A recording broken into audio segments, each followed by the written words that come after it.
سورہ بقرہ کی آیت نمبر 174 اور 175 اور 176۔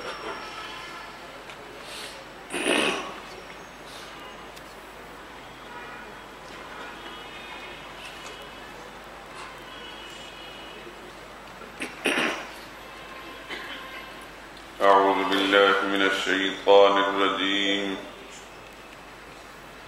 بسم الله الرحمن الرحيم۔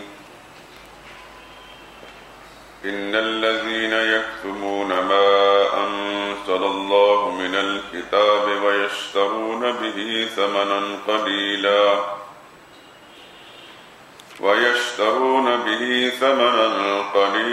أولئك ما يأكلون في بطونهم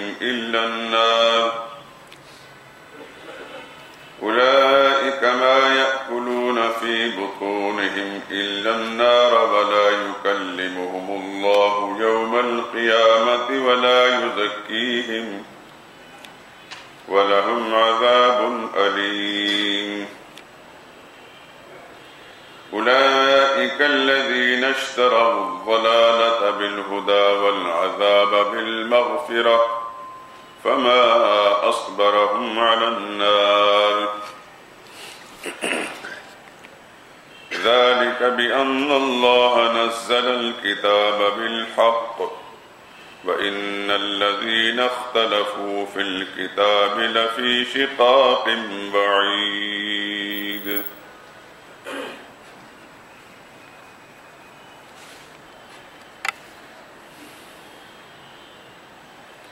ان الذین بلا شبہ جو لوگ یکتمون چھپاتے ہیں ما انزل اللہ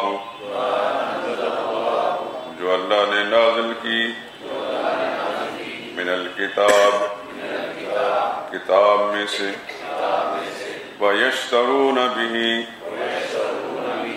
اور لیتے ہیں اس پر ثمنا قلیلا حقیر معاوضہ۔ اولئک ایسے لوگ ما یأکلون فی بطونہم نہیں بھرتے اپنے پیٹ میں الا النار مگر آگ ولا يكلمهم الله اور اللہ ان سے بات نہ کریں گے یوم القیامت قیامت کے روز ولا يزکیہم اور نہ ان کو پاک کریں گے وَلَهُمْ عَذَابٌ أَلِيمٌ اور ان کے لیے دردناک سزا ہے۔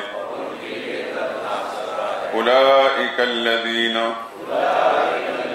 یہی وہ لوگ ہیں اشتروا الضلالۃ جنہوں نے خرید لی گمراہی بالہدی ہدایت کے بدلے والعذاب اور عذاب بالمغفرہ بخشش کے بدلے فما اصبرهم علی النار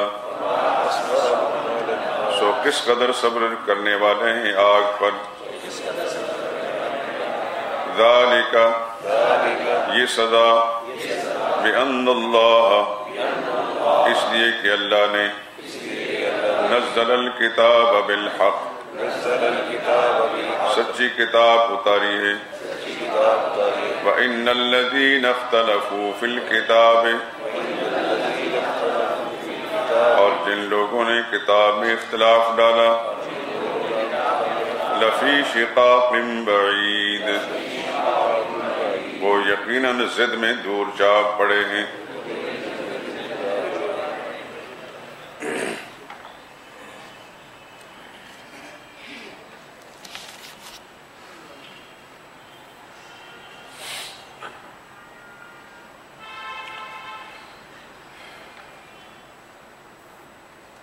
اس سے پہلے غیر اللہ کی نیازات کا مسئلہ بیان ہوا اور اس کی حرمت واضح کی گئی۔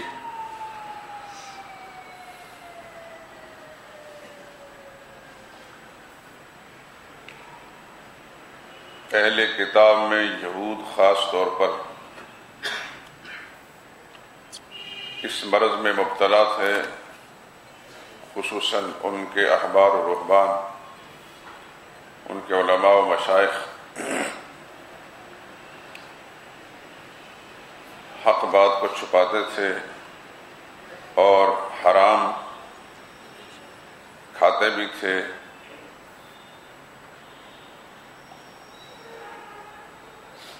اور اس کتمان حق کے سبب سے ناجائز آمدنیاں کتاب اللہ کے فیصلوں کو چھپا کر حرام کماتے تھے۔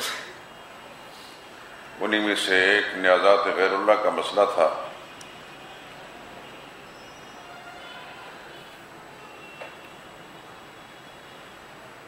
تو اللہ تعالیٰ نے انہی احبار و رہبان کو پر زجر اور تخویف ڈراوے کا ذکر فرمایا کہ یہ حق بات کو چھپانے والے سچ کو چھپا کر حرام کماتے ہیں، ان کو ان کا انجام بتا دیا گیا کہ جو لوگ حق بات کو چھپاتے ہیں، ما انزل اللہ، وہ حکم جو اللہ نے اتارا ہے من الکتاب، کتاب میں، اصل شان نزول تو اہل کتاب کے احبار و رہبان ہیں، انہی کو کہا جا رہا ہے، اور من الکتاب، کتاب سے مراد تورات ہے۔ لیکن اس حکم کے اندر اس امت کے وہ احبار و رہبان اور وہ علماء و مشائخ جو کتمان حق کے مجرم ہیں، حق بات کو چھپاتے ہیں، حلال و حرام کی تمیز نہیں کرتے اور سچ بات کو چھپا کر غیر اللہ کی نیازیں کھاتے دلاتے ہیں اور اپنی آمدنیاں بڑھاتے ہیں، وہ بھی اس حکم کے اندر شامل ہیں۔ جو انجام ان یہود و نصارہ کے اہل کتاب علماء و مشائخ کا ہے، وہی اس امت کے لوگوں کا بھی ہے۔ جرم ایک جیسا ہے تو سزا بھی ایک جیسی ہوگی۔ بلا شبہ جو لوگ چھپاتے ہیں ما اس حکم کو انزل اللہ جو اللہ نے اتاری ہے من الکتاب، کتاب میں، یعنی وہ نیازات غیر اللہ کا مسئلہ یا نبی کریم صلی اللہ علیہ وسلم کی سچائی اور آپ کی حقانیت کا مسئلہ، اور اس چھپانے پر وَيَشْتَرُونَ بِهِ ثَمَنًا قَلِيلًا، اس کے بدلے میں دنیا کا حقیر معاوضہ حاصل کرتے ہیں۔ انہیں یہ اندازہ ہے اس بات کا کہ اگر ہم نے سچ بات کہی تو ہماری آمدنیاں، ہمارے نذرانے اور شکرانے بند ہو جائیں گے اور وہ ہماری جو جاگیریں ہیں وہ ختم ہو جائیں گی۔ اس لیے وہ جو آمدنیاں حاصل کرتے ہیں، وہ جاگیریں انہوں نے اور وہ نذرانے ہیں، اس کو قرآن کریم نے ثمنًا قلیلاً کے ساتھ تعبیر کیا کہ حقیر معاوضہ ہے، وہ کتنا زیادہ بھی کیوں نہ ہو، بہت قلیل ہی ہے، آخرت کے مقابلے میں اس کی کوئی حقیقت نہیں ہے۔ اللہ فرماتا ہے اولئک ما یاکلون فی بطونہم الا النار، یہ جو کتمان حق کے نتیجے میں آمدنیاں حاصل کر رہے ہیں، نذرانے شکرانے بٹور رہے ہیں، نیازات غیر اللہ کھا رہے ہیں، یہ در حقیقت اپنے پیٹوں میں جہنم کی آگ بھر رہے ہیں۔ وَلَا يُكَلِّمُهُمُ اللَّهُ يَوْمَ الْقِيَامَةِ، ان پر اللہ کی پھٹکار ایسی پڑے گی کہ قیامت دن اللہ ان سے بات نہیں کریں گے۔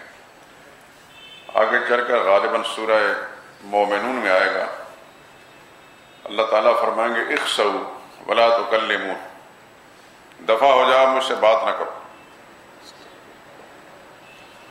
اخسا عربی زبان میں کتے کو دھتکارنے کے لیے آتا ہے۔ مولانا حسین علی صاحب رحمۃ اللہ تعالیٰ یوں فرمایا کرتے تھے، اللہ فرمائیں گے در کتے،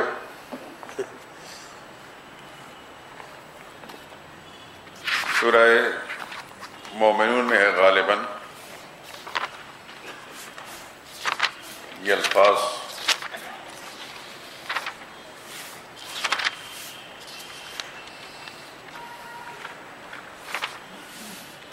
صاحب کہاں ہیں؟ صفحہ 448 آیت نمبر 61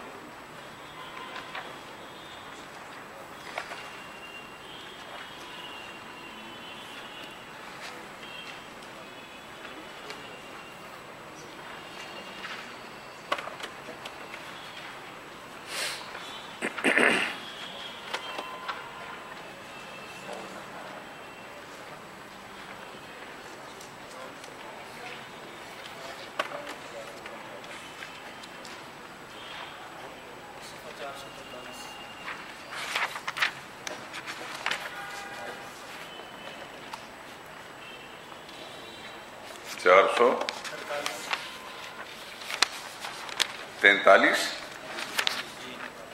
نہیں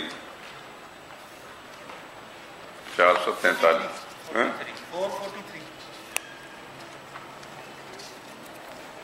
اخسؤ ولا تکلموا کہاں ہے یہ؟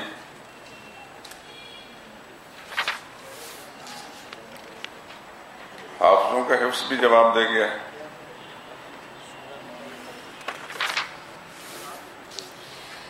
یہی تو امتحان ہوتا ہے.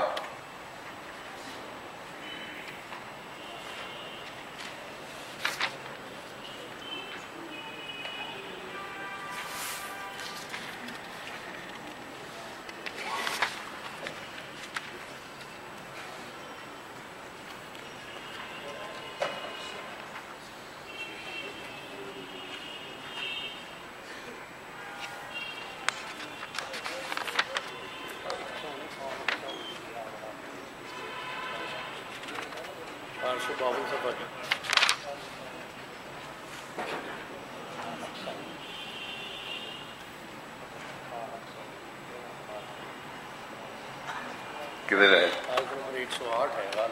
صفحہ کون سا ہے؟ 452 سورہ مومنون.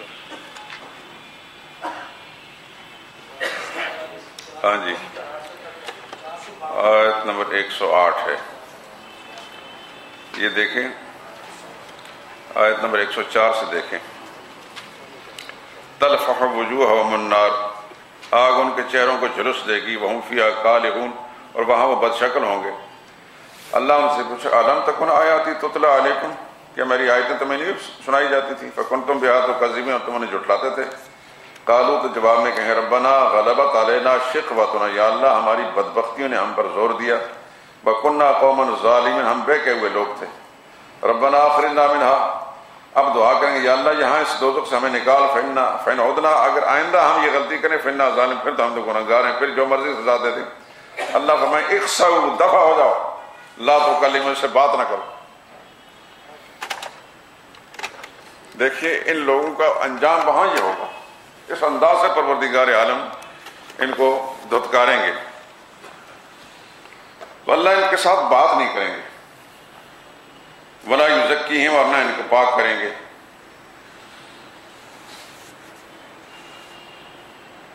شرک کے گناہ میں آلودہ ہوں گے. ایک آدمی اگر شرک کے علاوہ کسی اور برائی میں مبتلا ہو کر وہاں جائے گا تو اس کی نیکیاں، اور خاص طور پر عقیدہ توحید، اس کی برکت سے اللہ تعالیٰ بہت ساری اس کے جو سیئات ہیں اور گناہ ہیں ان کو معاف فرما دیں گے. اس کا نام ہے تزکیہ. اللہ ان کو پاک کر دیں گے. اور یاد رکھیں کہ انسان کے پاس سب سے بڑی نیکی توحید ہے. نہ حج ہے، نہ روزہ ہے، نہ نماز ہے، نہ زکوٰۃ ہے، نہ صدقہ ہے، نہ خیرات ہے، نہ قربان. کوئی چیز بھی توحید کے عقیدے کے مقابلے میں نہیں ہے. اس بات کو اچھی طرح لکھ لیں اپنے دل دماغ میں. اور یہ بات میں کوئی جذباتی طور پر نہیں کر رہا. سرور کائنات صلی اللہ علیہ وسلم نے ارشاد فرمایا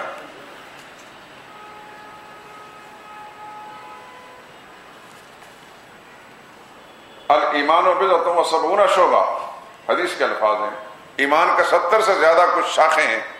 افضلها قول لا الہ الا اللہ، سب سے اوپر ہے عقیدہ توحید لا الہ الا اللہ. وادناها، اور سب سے ہلکا ایمان کا شعبہ جو ہے اماطۃ الاذی عن الطریق، راستے سے کوئی روڑا یا کانٹا یا خزار کو ادھر ادھر کر دینا. یہ بھی ایمان کی ایک نشانی ہے، لیکن سب سے چھوٹی نیکی اور سب سے اونچے درجے کی نیکی ہے عقیدہ توحید. اور آپ کئی مجالس کے اندر یہ سن بھی چکے ہیں کہ محشر کے میدان میں حدیث میں ترمذی روایت موجود ہے کہ ایک آدمی کو لایا جائے گا ساری دنیا کے سامنے اور اس کی بدعمالیاں کھولی جائیں گی اور 99 دفتر بدعمالیوں کے بھرے ہوں گے. کل سجل مثل مد البصر حدیث کے اندر ہر دفتر جو ہے اتنا لمبا چوڑا ہوگا جتنا انسان کی حد نگاہ ہوتی ہے. اللہ پوچھیں گا اتنکر من ھذا شیئا، یہ جو برائیاں نظر آ رہی ہیں ایک دفتر نہیں 99 دفتر، ایک کم 100. ایک چٹیل میدان میں انسان کھڑا ہو چاروں طرف نظر آ رہا ہو اور حد نگاہ تک یوں سمجھے کہ اس کے دفتر پھیلے ہوئے. اللہ پوچھے گا تم یہ جتنا کچھ نظر آ رہا ہے برائیاں دکھائی دے رہی ہیں کسی ایک کا انکار کر سکتے ہو؟ فیقول اللہ یا رب، وہ کہے کہ یا اللہ میں انکار نہیں کر سکتا، یہ سب میری برائیاں ہیں. اللہ پھر پوچھے گا افلا کا عذر، تیرا کوئی عذر ہے؟ کیا مجبوری تھی یہ برائیاں کرنے کی؟ وہ کہے کہ عذر بھی کوئی نہیں.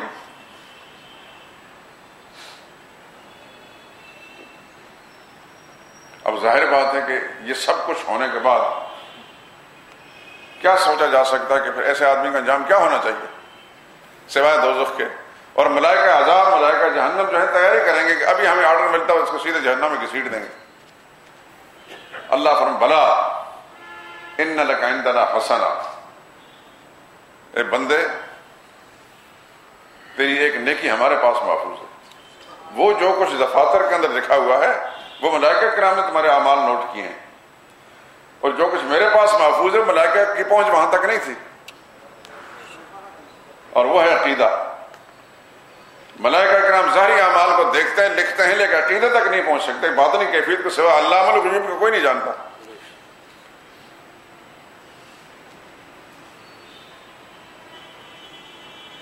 اور پھر حدیث کے الفاظ فتخرج بطاقۃ، ایک بطاقہ کاغذ کا ایک پردہ جو کارڈ جیسا کہتے ہیں، عربی زبان اس کو بطاقہ کہتے ہیں، وہ نکالا جائے گا فیہا اشہد ان لا الہ الا اللہ واشہد ان محمد رسول اللہ. اس میں یہ لکھا ہوگا دوسرے لفظ میں کلمہ توحید یا کلمہ شہادت. تو وہ بندہ خود حیران ہو کے گیا یہ فیقول ما هذه البطاقۃ ما هذه السجلات، یا اللہ یہ ایک چھوٹا سا پرزہ اتنے لمبے چوڑے برائیوں کے دفتروں کے مقابلے میں کیا حیثیت رکھتے ہیں.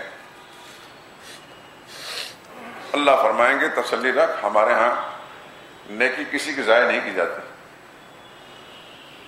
فتوضع السجلات،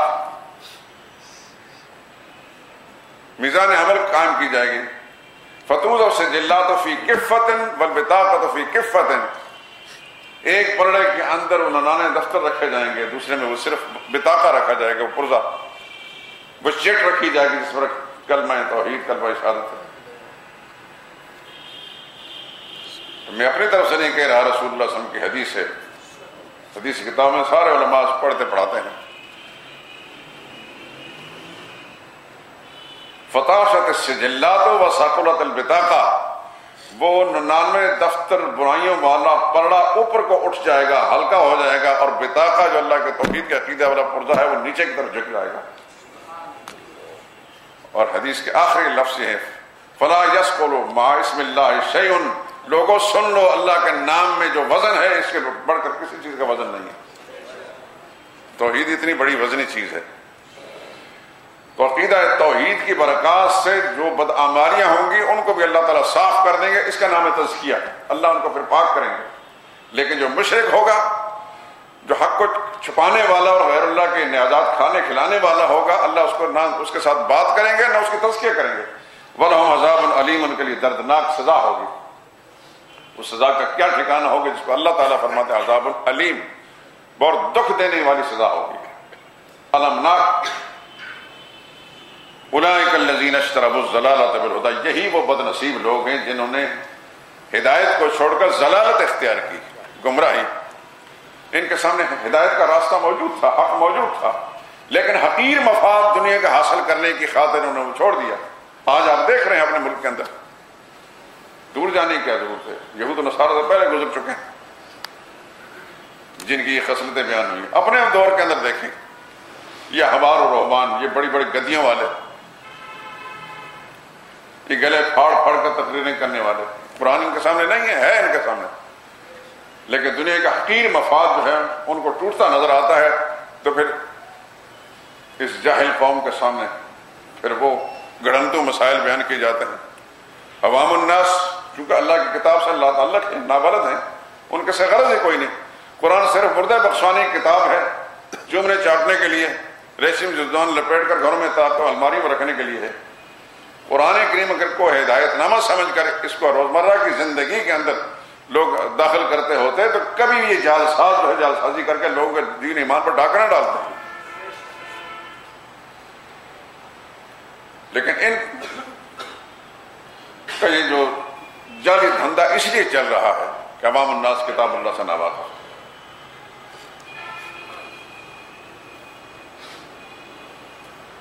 جس طرح ایک چرواہا سینکڑوں ہزاروں بھیڑ بکریوں کو ہانک کر لے جا رہا ہوتا ہے، یہ چرواہوں کی مانند عوام الناس کو جو بھیڑ بکریوں طرح ہنگا رہے ہوتے ہیں۔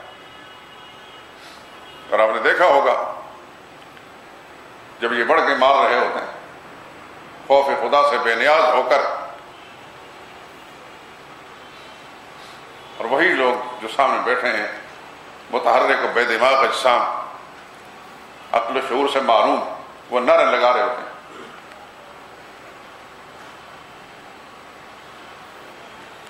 اگر قرآن کریم کی روشنی ان کو ملے یا قرآن کریم کی روشنی سے وہ آگاہ ہوں یا قرآن کے ساتھ کوئی تعلق ہو، نہ تو اس مجلس سب سے پہلے تو اس کو پکڑ لیں، اور اگر ایسا نہ بھی کر سکیں تو اس مجلس میں نہ بیٹھیں۔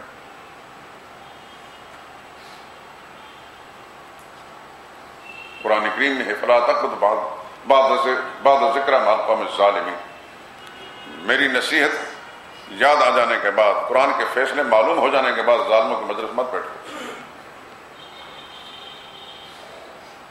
سب سے بڑی مظلوم چیز دنیا میں اللہ کی کتاب، سب سے بڑا ظلم قرآن کے ساتھ کیا گیا۔ اور میں کہا کرتا ہوں میڈیکل کی تعلیم حاصل کیے بغیر ڈاکٹر نہیں بن سکتا،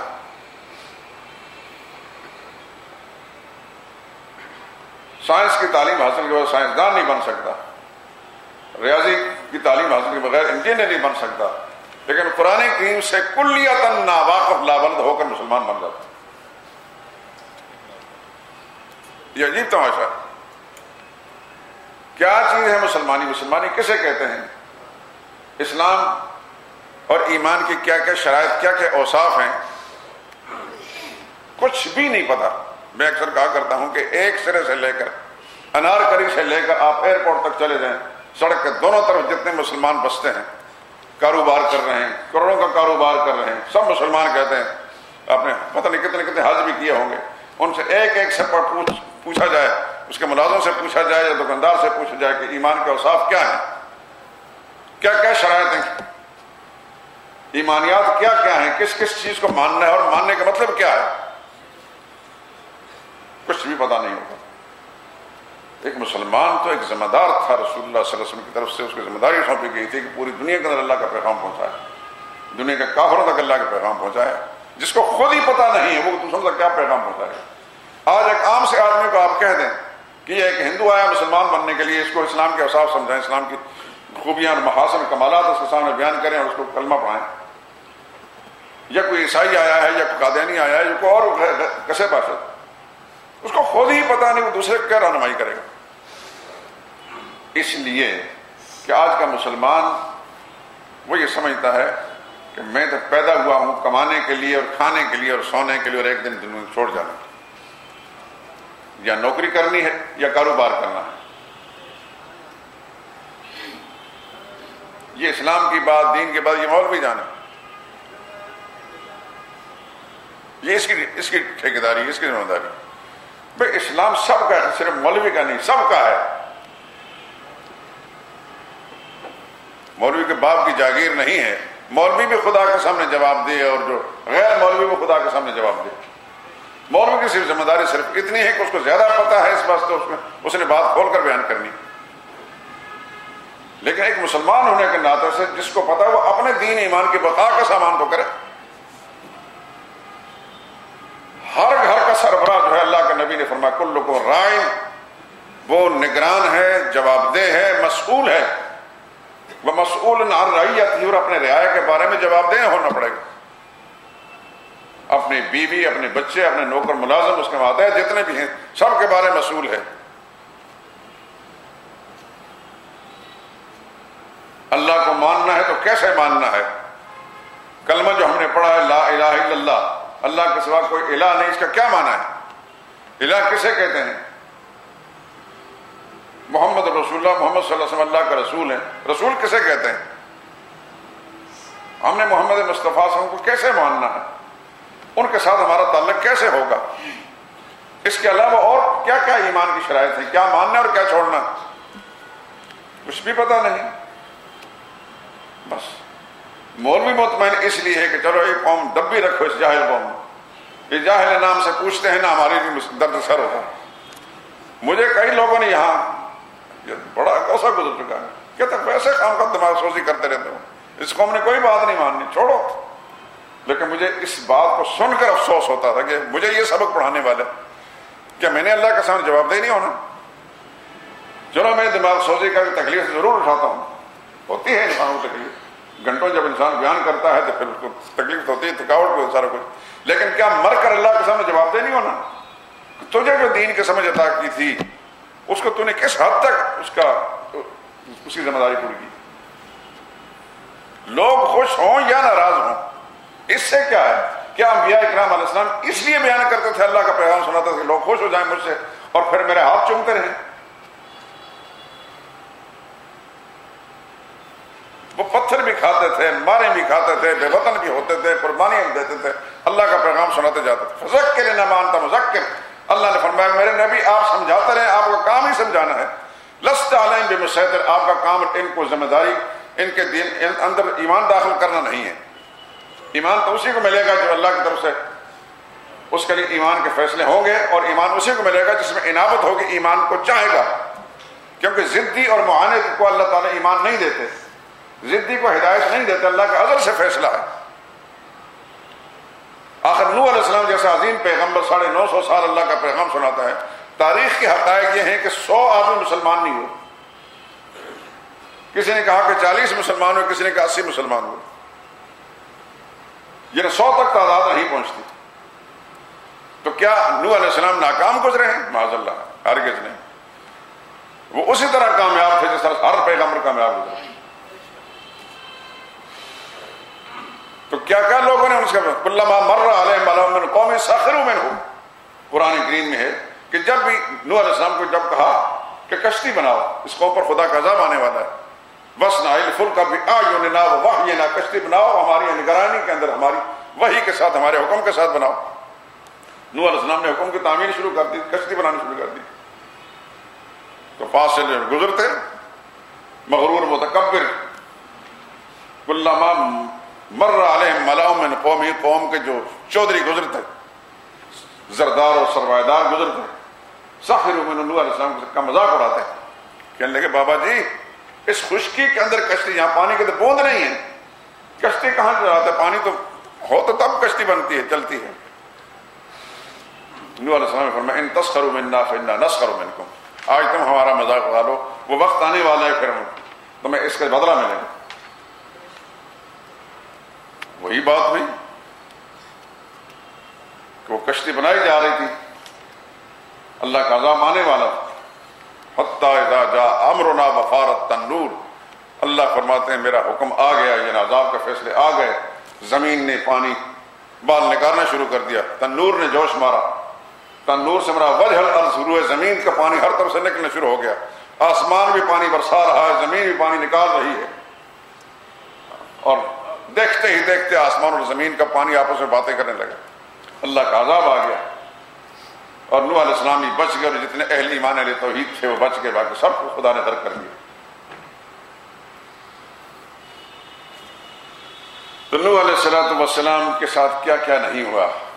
اللہ کے اس پیغمبر نے تو یہاں تک فرمایا انی دعوت قومی لیلا ونہارا، یا اللہ راتوں کو بھی میں نے دعوت دی ہے، دن کو بھی دعوت دی ہے، مجموعوں میں جا کر بھی دعوت دی ہے، ایک ایک کو پکڑ کر دعوت دی ہے.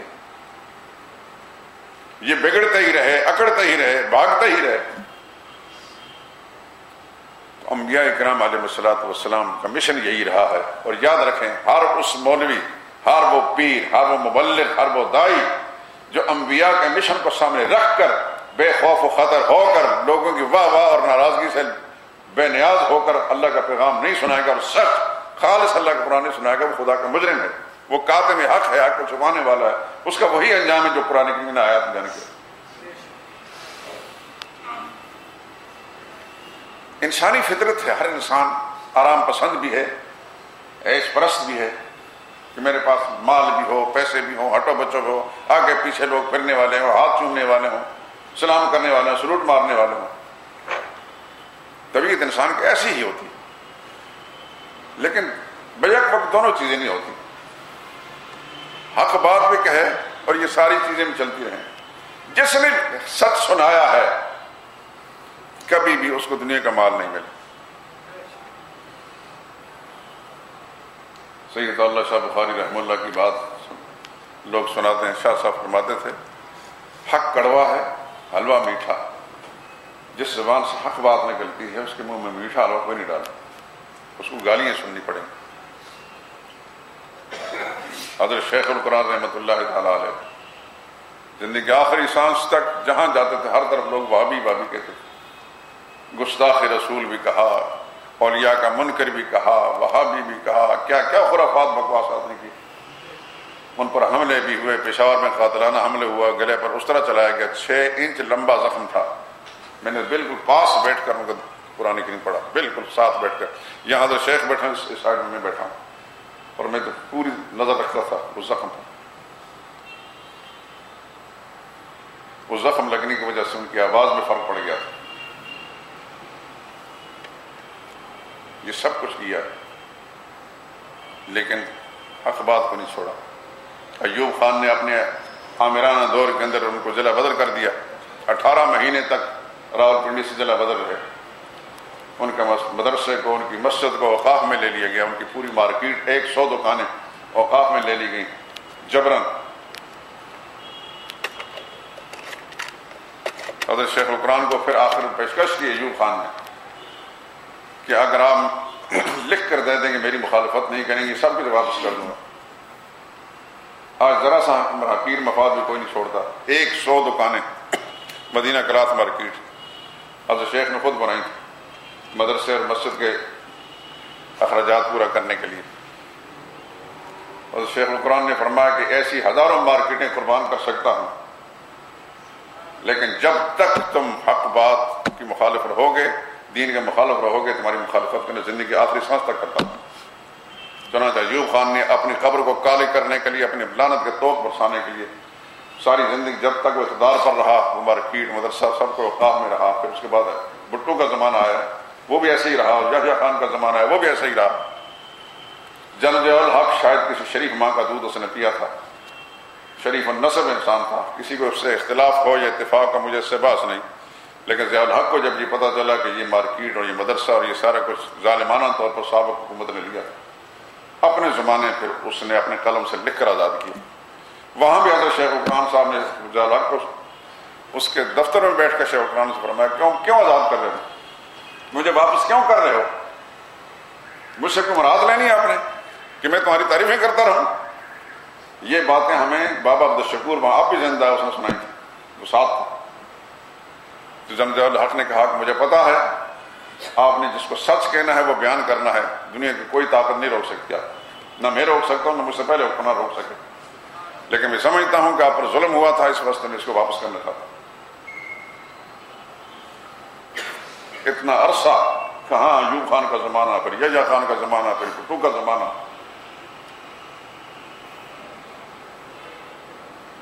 اتنے عرصے تک یہ ساری قربانی تھی، لیکن حکومت کے سامنے جھکے نہیں. یہ اس قسم کی مثالیں جو ہیں ماضی کے اندر تو رہی ہیں، لیکن زمانہ حال کے اندر اس کی مثالیں بہت کم ملیں گی. آپ ذرا سا مفاد بھی کچھ چھوڑنے کے لیے تیار نہیں ہو.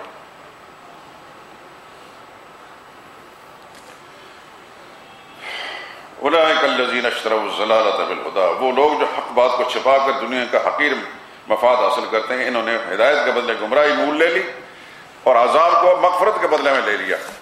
فما اصبر علی النار، کتنے جری لوگ ہیں، کتنے دلیر لوگ ہیں جہنم کی آگ پر جلنے کے لیے ہر وقت مستعد رہتے ہیں۔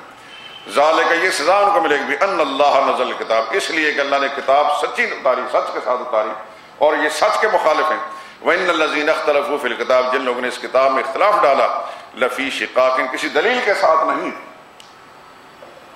کتاب میں اختلاف ڈالنے والے کسی دلیل کے ساتھ نہیں، دلیل ہے لفی شقاق بعید، یہ ضد میں ہے اور عناد میں ہے، اور ہر آدمی جو کسی چیز کا دشمن بن جاتا ہے اس کے دل میں کینہ اور ضد عناد ہوتی ہے، اس کو دلیل سے کوئی واسطہ بھی نہیں ہوتا، میں نے نہیں ماننا تو نہیں ماننا بس۔ سبحانک اللہم و بحمدک، اشہد ان لا الہ الا انت، استغفرک۔ الحمدللہ رب العالمین، اللہم صلی اللہ علیہ وسلم۔ یا اللہ، ہمارے یہ بیٹھنا بیان کرنا سننا قبول فرما، قرآن کریم کے نور سے ہمارے دل و دماغ کو منور فرما، اس کی تعلیمات سے ہمارے گھروں کا پاک فرما۔ یا اللہ، زندگی کے آخری سانس تک سچ اور حق کے ساتھ وابستہ رکھ، اور اس کو بیان کرنے کی توفیق نصیب فرما، اور اس پر عمل کرنے کی توفیق نصیب فرما۔ ہمارے جتنے بھی ساتھی رفقاء درس ہیں، یا اللہ ان سب کو دین کے لیے، قرآن کریم کے لیے قبول فرما دے، قرآن کریم کے لیے یا اللہ ان سب کے دل و دماغ کو کشادہ فرما دے، اس کے حقائق اور ان کی بصیرتیں دلوں میں یا اللہ ڈال کر اس پیغام کو عام کرنے کی سب کو توفیق نصیب فرما۔ اپنے گھروں کو بھی اس کے ذریعے سے راہ راست پر لانے، اور اپنے عزیز اقارب کو بھی، اپنے حلقہ احباب کو بھی، یا اللہ معاشرے کے تمام لوگوں کو بھی اس راستے پر سب کو لانے کی توفیق نصیب فرما۔ یا اللہ، ہدایت کی ہوائیں چلا دے، معاشرے کے اندر جتنے بھی عقیدے کے لحاظ سے یا اعمال و اخلاق کے اعتبار سے یا کاروبار معاملات کے اعتبار سے بگاڑ آ چکا، یا اللہ سب کی اصلاح کرنے کی توفیق نصیب فرما۔ یا اللہ، جتنے بیمار ہیں سب کو شفا کاملہ نصیب فرما۔ میرے لیے دعا کریں، میری طبیعت کافی دنوں سے کچھ گڑبڑ ہے، اور میں تو طبیعت پر جبر کر کے درس میں آتا ہوں ناقہ سے بچنے کے لیے۔